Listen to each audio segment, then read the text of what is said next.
ఎట్లా చేసింది, రాష్ట్రాన్ని ఎట్లా దివాలా తీసిపిచ్చింది అనేటటువంటి అంశాల మీద మాట్లాడడం, అదేవిధంగా పదే పదే వేల కోట్ల రూపాయలు అప్పులు తీసుకొని రావడం, ఖజానా మీద భారాన్ని పెంచడం, కానీ తెచ్చినటువంటి అప్పుతోనే ఒక్కటి కూడా పనికొచ్చేటటువంటి పని చేయకపోవడం అన్నది మనం గత 16 నెలలుగా చూస్తున్నటువంటి సందర్భం.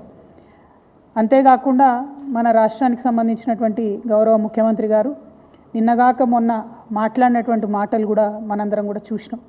తెలంగాణ ఆత్మగౌరవాన్ని కించపరిచే విధంగా, నేను ఒక రాష్ట్ర ముఖ్యమంత్రిగా ఎక్కడికి పోతున్నా నన్ను చెప్పుల దొంగను చూసినట్టు చూస్తున్నారని అంత నీచమైనటువంటి మాటలు, నిజంగా అట్లాంటి మాటలు చెప్పాలంటే ఇబ్బంది అనిపించినా ఆయన నోటి నుండి అట్లాంటి మాటలు వినడం అన్నది తెలంగాణ ప్రజలకు అవమానం.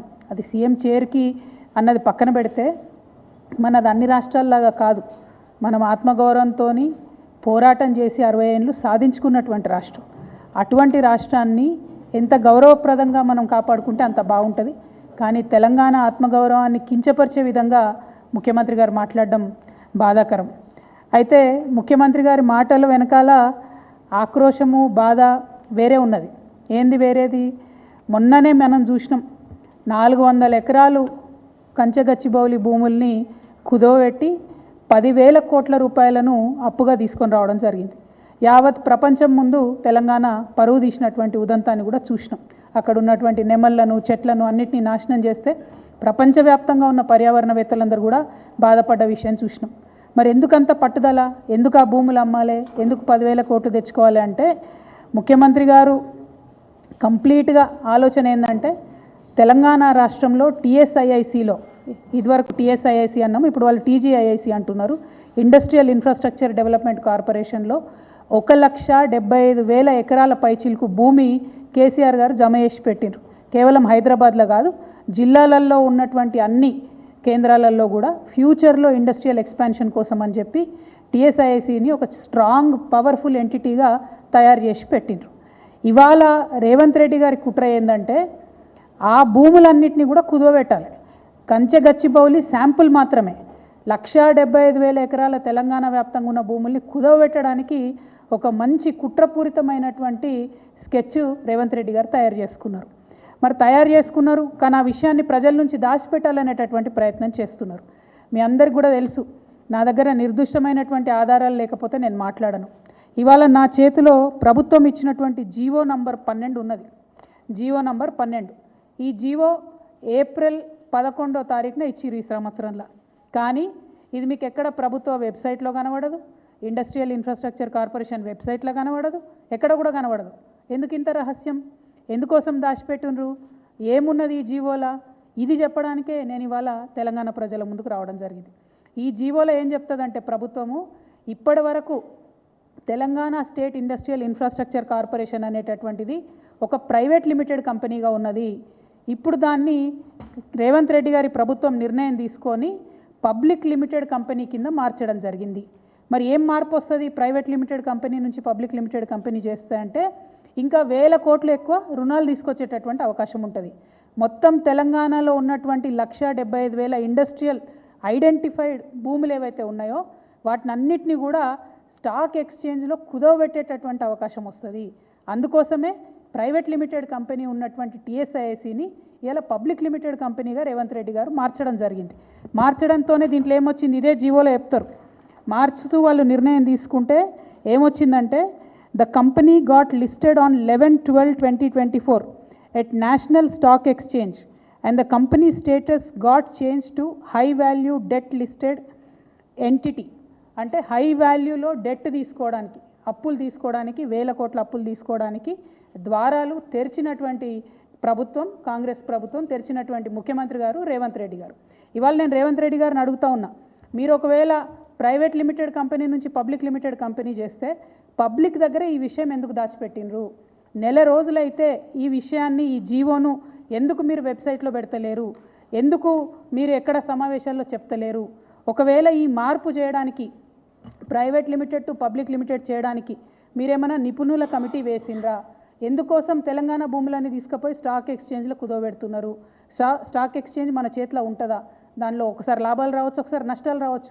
ఒకవేళ నష్టం వస్తే తెలంగాణలో మనం జమ చేసి పెట్టుకున్నటువంటి 1,75,000 ఎకరాలు వాటి భవితవ్యం ఏంటిది, మన పిల్లల భవిష్యత్ ఎట్లా, రేపు ఎవరైనా కొత్తగా పెట్టుబడులు పెడదామని వస్తే వాళ్ళకి ఏం భూములు ఇస్తాం, మనము ఎట్లా ఫెసిలిటీస్ క్రియేట్ చేస్తాము అంటే మీరు తెలంగాణ రాష్ట్ర భవిష్యత్తు మీద ఏమాత్రం ఆలోచన లేకుండా డైరెక్ట్గా పబ్లిక్ లిస్టెడ్ కంపెనీ చేసి దీన్ని స్టాక్ ఎక్స్చేంజ్లో లిస్ట్ చేయడం అన్నది చాలా దారుణం. ఈ విషయాన్ని ప్రజలకు చెప్పకపోవడం అన్నది మరింత దారుణం. నేను ఇవాళ ప్రశ్నిస్తూ ఉన్నాను, మీరు ఎందుకు ఈ మార్పు చేసిండ్రు, మార్పు చేసినట్టయితే ప్రజలకు ఎందుకు చెప్తలేరు, ఇంత రహస్యం ఏమున్నది ఈ జీవోలో అన్నది నేను అడుగుతూ ఉన్నాను. అదేవిధంగా రేవంత్ రెడ్డి గారు ఎప్పుడు మాట్లాడుతూ ఉంటారు 8 లక్షల కోట్ల అప్పు చేసిరు కేసీఆర్ గారని. నిన్నగాక మొన్న సెంట్రల్ గవర్నమెంట్కి సంబంధించినటువంటి వ్యక్తులే చెప్పిండ్రు ఈ రోజు కూడా రాష్ట్ర అప్పు 4,20,000 కోట్లు ఉందని చెప్పి సెంట్రల్ గవర్నమెంట్ నుంచి పార్లమెంట్లో ఇచ్చినటువంటి జవాబు ఆధారంగా చెప్పిండ్రు. కానీ ఈ 16 నెలల్లో రేవంత్ రెడ్డి గారు తీసుకొచ్చినటువంటి అప్పు 1,80,000 కోట్లు దాటిపోయింది.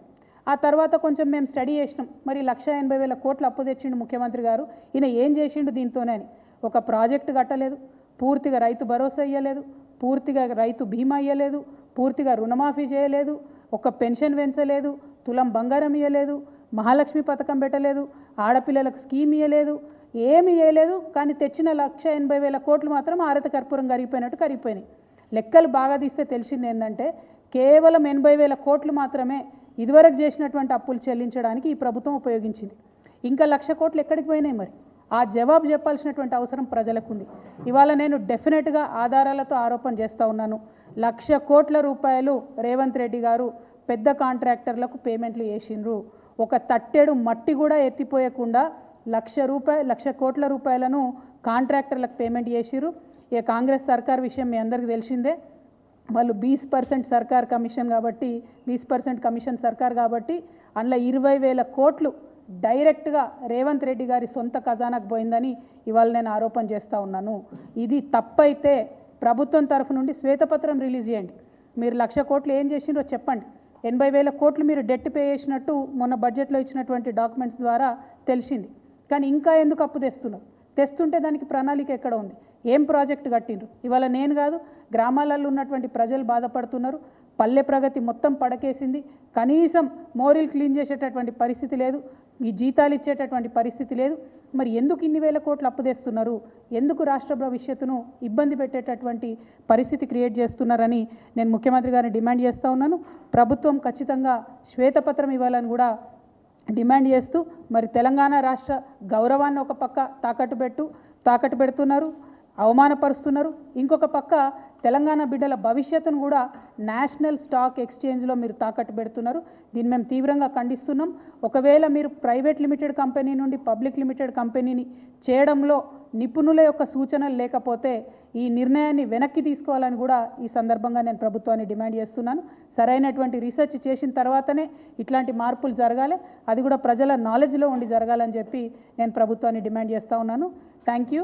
జై తెలంగాణ. ఎవరికి ఇస్తారే? వాళ్ళ సొంత మంత్రి గారు ఉన్నారు, వారికి ఒక పెద్ద కంపెనీ ఉన్నది, ఇంకొక మెగా కంపెనీ ఉన్నది. అట్లాంటి వాళ్ళకి తప్ప ఎవరికి ఇస్తారు? సర్పంచ్లకు బిల్లులు ఇస్తలేరు, ఎక్కడా కూడా పెండింగ్ పనులు గ్రామాలలో చేస్తలేరు.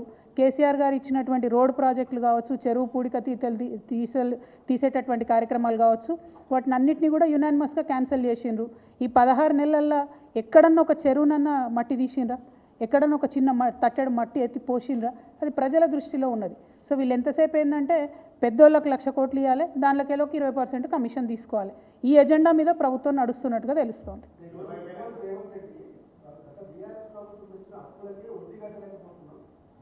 బయట రూపాయలు